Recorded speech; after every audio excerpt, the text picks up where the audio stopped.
How do you make friends with your backyard birds? Today we're going to go over 5 ways that you can keep the birds in your yard as happy and as healthy as possible.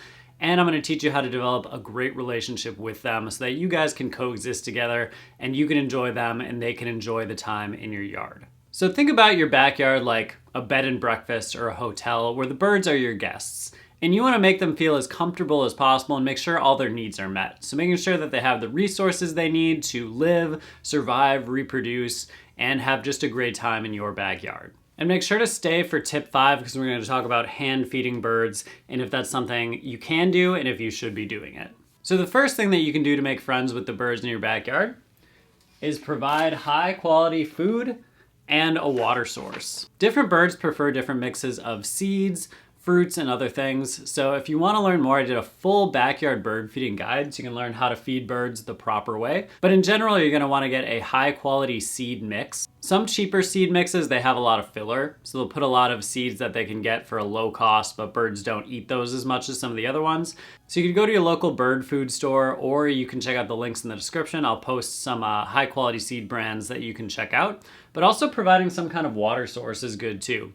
So even if it's just a little bird bath that you keep filled, you could try to keep it open during the winter, having like a little heater in there, or just making sure you put something out for them to drink. Some people go crazy on this and they create their own stream in their yard, which is really cool. Or they build a pond for the wildlife, but having some kind of water to go along with your food can go a long way for those birds. Along with the feeders too, there are different types of feeders to attract different species. So for example, finch feeders, they're more the straight tubes. You can put Niger seed in there and the finches really love it, but you won't get some of the other species like cardinals as often at it. So depending on what you want to attract, you're going to have different types of feeders and different food, and I would highly recommend checking out the bird feeding guide for more info on that. During different seasons, you can also switch it up a little bit. So during the spring, you might want to put mealworms out. You might want to just put more food out in general because birds are nesting. It's also good to be consistent. If you start feeding the birds, try to continue. If you do want to stop, probably summer is the best time. But you want to make sure that they're getting that consistent food source, especially during the winter. So you don't want to feed them for a while and then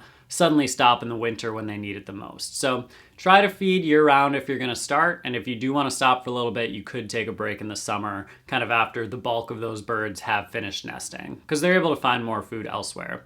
Also, if you put out a bird feeder for the first time, it's totally normal if nothing comes to it for the first couple days. Also, you want to make sure your bird seed is as fresh as possible. So if it sits for a while, it can actually spoil. So make sure you're getting that bird seed fresh. Let's move on to number 2.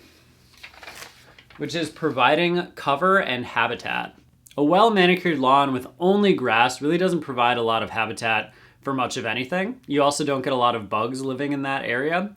So if you plant native shrubs and cover and trees that have fruits and seeds for birds to eat that are native, then birds are gonna love coming to your yard because it's a food source for them and it also attracts insects, which some species also eat.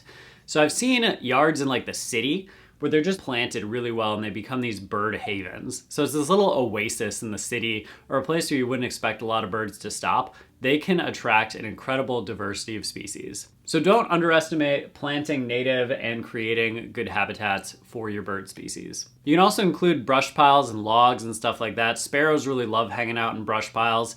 You can keep the leaves in your yard too, so just making it more natural is going to provide a lot more opportunity for insects and birds and other animals to thrive in your yard. Number 3, provide nesting opportunities. So some birds will nest between branches, but others are actually cavity nesters. So sometimes if you leave dead trees up, they'll actually make a hole in there and they can live in those cavities and reproduce. Other times you can put up nest boxes, so it's basically providing that cavity for them. And do a little research about what you want to attract, where you should put that nest box, which way it should be facing. But you could do like owl nest boxes if your habitat's good for it. I did a whole video about attracting owls that you can check out.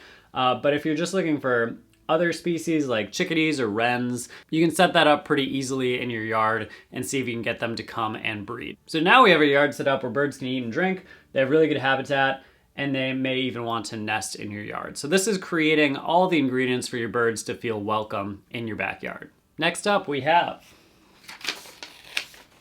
removing threats. So this is a big one that might not be as intuitive, but making sure that there aren't feral cats in your neighborhood. Birds are always on high alert. They're always keeping out for predators. So if they know something is stalking your backyard or your neighborhood, they're not going to feel as comfortable.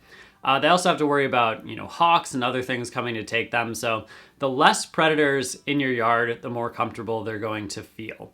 Also, don't use pesticides on your lawn. That's really negative for all the wildlife. If you have dogs running around, they're probably not going to feel as comfortable. So removing a lot of those threats can help birds feel more welcome and safe in your space. Also, having that cover gives them places to go if there is a predator. So that will help them feel a little more safe as well. There are natural predators, like we talked about the hawks, and that is just part of life, although some people don't like it. The hawks do have to eat still. You can also help prevent window strikes, which is birds flying into your windows, by putting decals or screens on them. I know the science behind this is kind of changing a little bit, so I'll put some links in the description to some articles about things you can do to make your windows a little more safe and prevent those window strikes. You also want to try to minimize big changes in your yard. If you're constantly constructing stuff, and I'm not just talking about like putting in a tree here, there, making a fountain or water feature, but if you're constantly doing construction, birds aren't going to feel as comfortable coming and hanging out. And our final one,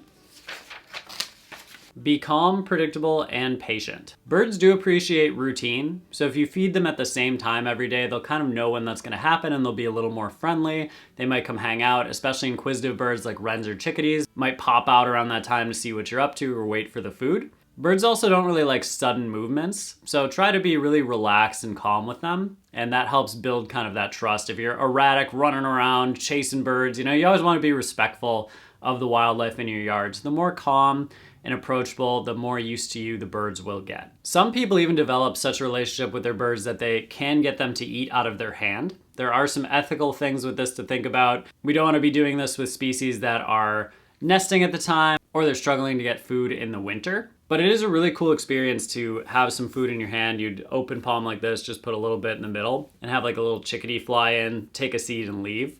And it takes time to get that level of trust. So I would recommend just being out there with the birds at your feeder, just kind of sitting there, watching them, and then over time moving the food a little closer to you, putting it on a table then, having them come take it from the table, and then eventually trying to get them to eat from your hand. You have to be really still. And of course, we only want to do this occasionally because we don't want birds to get too used to people. We don't want them to associate every human with food. If it's your own backyard, it's a little bit of a different situation if you live in a remote area. But I will say it's a really neat experience to have a little bird land on your hand, see it take a seed and leave. It's kind of the ultimate connection with the wildlife in your backyard, but we want to make sure that we're doing that responsibly and not doing it too much and not getting the birds too associated with people. So I think chickadees, nuthatches, those are great birds to try to get to feed from your hand if you want to try this. And always make sure that your hands are clean. Sometimes I've seen people wear a glove, but you want to make sure birds' feet don't get stuck in the glove or anything like that. So another thing where there can be some ethical concerns, but I think if you're doing this only sporadically and you're doing it in an ethical way, it can be such a cool experience. And that's kind of the ultimate level of trust with your backyard birds.